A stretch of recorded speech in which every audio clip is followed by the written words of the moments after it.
মাননীয় স্পিকার, উনি পোর্টারদের কথা উল্লেখ করেছেন এবং স্বাস্থ্যকর্মীদের অভাবের কথা বলেছেন। হ্যাঁ, পোর্টাররা বেতন পান না গত 9 মাস আগে থেকে। That's true. আমরা ক্ষমতা এসেছি আজকে 51 দিন চলছে। মাননীয় সংসদ সদস্য, we have already sit with the porters before we started the vaccination on 5th of April এবং we have made them happy.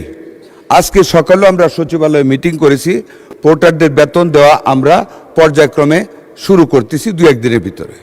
আরেকটু দাবি আছে, যেটা অ্যাসিস্ট্যান্ট হেলথ অফিসার, ওয়ার্কার, সহকারী কর্মকর্তা এবং ইন্সপেক্টর হেলথ, অ্যাকর্ডিংলি ফ্যামিলি প্ল্যানিংয়েরও তাদের কোনো ফিনান্সিয়াল বেনিফিট না, জাস্ট ইজ্জত একটা গ্রেড উন্নীত করা, that is also under consideration. অভাব আমাদের মাঠ পর্যায়ে ভ্যাকসিনেশনের জন্য নাই। Overall worker in the health sector কম আছে। We are going to recruit 100,000 health workers in different categories under the guidance of our Honorable Prime Minister. That is for your knowledge. আরেকটা কথা বলেছেন উনি, মাননীয় স্পিকার, ঢাকা শহর তার পার্শ্ববর্তী এলাকায় হটস্পট মিজেলসের। হ্যাঁ, গণবসতি এলাকায় আমি ওনার সাথে অ্যাগ্রি করি। It is also my hunch যে হতে পারে, বাট যার কথা উনি উল্লেখ করেছেন world health organization and UNICEF, মানে স্পিকার আমি ওনাদের তালিকাটা ওনার ধারণার জন্য বলতেছি, Dhaka is not included in that hotspot area. Out of the 18 districts, the Barguna, Barisal, Jhalokati, Chandpur, Cox's Bazar, Munshiganj, Madaripur, ঢাকার নবাবগঞ্জ, অনলি নবাবগঞ্জ, শরীয়তপুর, গাজীপুর, যশোর, নেত্রকোনা, ময়মনসিংহ, পাবনা, রাজশাহী, নওগাঁ, চাঁপাইনবাবগঞ্জ, নাটোর, এইসব ডিস্ট্রিক্টের কোনো উপজেলায় 1টি উপজেলা, কোনো জেলার 2টি উপজেলা, এরকমভাবে ওনারা হটস্পট লিস্ট করে দিয়েছেন to start the vaccine immediately and urgently, which we have started from the last 5th April। আর আমরা 12 তারিখ থেকে we are going to cover Dhaka city north, south, Mymensingh and Barisal city corporation. আমরা ডিক্লেয়ার করেছিলাম from 3rd May all over the country শুরু করার জন্য। আমরা এটাকে আরও এগিয়ে নিয়ে আসছি। Because we have been able to collect the necessary vaccines from UNICEF by this time, and so we are expediting the vaccination program all over the country from 20th of this month. আমরা 14 দিন এগিয়ে নিয়ে আসছি। from 3rd May থেকে আমরা এটা আগামী 20 তারিখ থেকে ইনশাল্লাহ শুরু করব। এটা আপনাকে অবগত করলাম।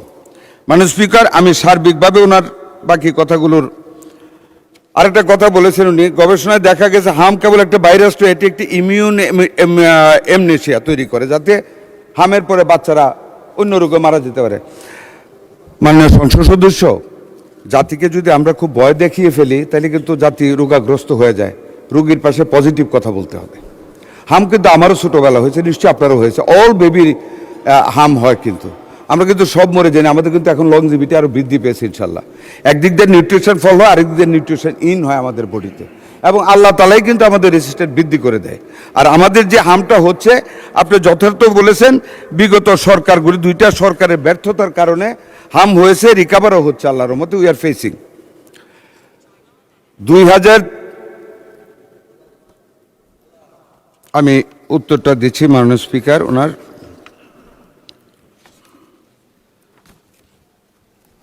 2030 সালের এসডিজি লক্ষ্যমাত্রা অর্জনে আমাদের অগ্রগতি, কোভিড পরবর্তী সময়ে নিয়মিত টিকাদানে মারাত্মক পতন এবং হামজনিত ইমিউন অ্যামনেশিয়া এর শরীরবৃত্তীয় ঝুঁকি, এসব উদ্বেগ একেবারেই যথার্থ। তবে মাননীয় প্রধানমন্ত্রী জনাব তারেক রহমানের নেতৃত্বাধীন বর্তমান সরকার স্বাস্থ্য খাতকে অগ্রাধিকার দিয়ে বিষয়টিকে সর্বোচ্চ গুরুত্ব প্রদান করেছে। মাননীয় স্পিকার, গত 5 এপ্রিল থেকে আমরা জরুরি ভিত্তিতে হামের টিকাদান কর্মসূচি শুরু করেছি।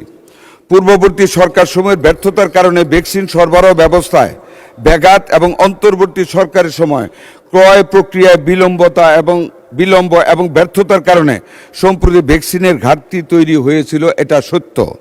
ভবিষ্যতে এমন পরিস্থিতি এড়াতে এবং পূর্ণ স্বচ্ছতা নিশ্চিত করতে বর্তমান সরকার জরুরি আর্থিক ব্যবস্থা গ্রহণ করেছে। কোভিডকালীন এডিবি, এশিয়ান ডেভেলপমেন্ট ব্যাংক মহামারী তহবিলের অব্যবহৃত 604 কোটি টাকা আমরা হাম, রুবেলা সহ জরুরি ভ্যাকসিন ক্রয়ের জন্য এরই মধ্যে পুনর্বিন্যাস করেছি।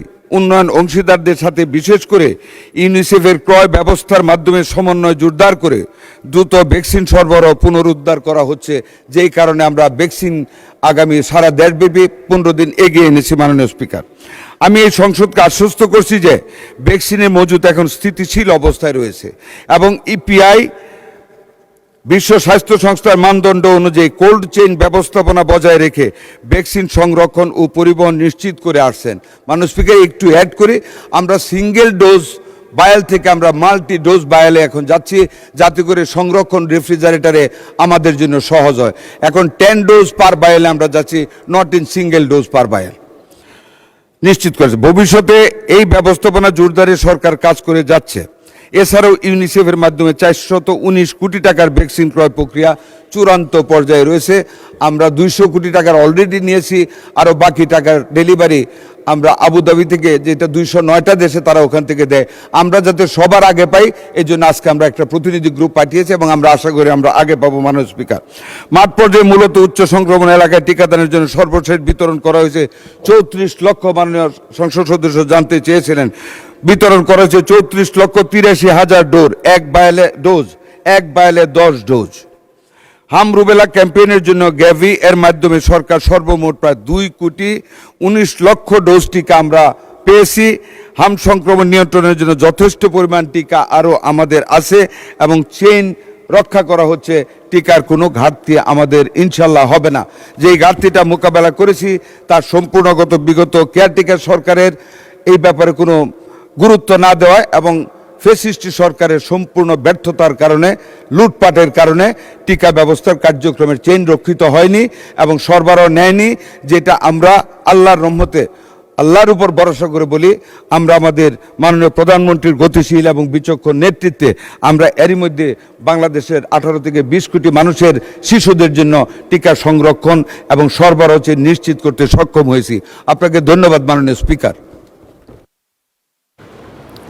মাননীয় সদস্য রুমিন ফারহানা একটি প্রশ্ন করতে পারেন।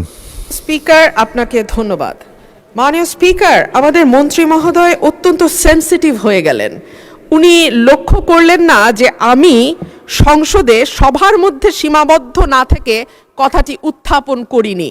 এটা কিন্তু আমি আমার বক্তব্য দেওয়ার সময় বলি নাই। মাননীয় স্পিকার, আমাদের মাননীয় মন্ত্রী বললেন রোগীকে ভয় দেখাতে হয় না, সাহস দিতে হয়। আমি তো জানতাম আমি 300 জন সংসদ সদস্যের সামনে কথা বলছি, 300 জন হামের রোগীর সামনে তো মাননীয় স্পিকার আমি কথা বলছি না। আর সংসদে আমি যদি স্বাস্থ্যের প্রশ্নে বলতে না পারি কথা, সংসদ সদস্যরা যদি ভীত সন্ত্রস্ত হয়ে রোগাক্রান্ত হয়ে যান, তাহলে আর এই সংসদ চালাবো কেমন করে মাননীয় স্পিকার? আমি জুনিয়র সদস্য, আমার বুঝে আসে না।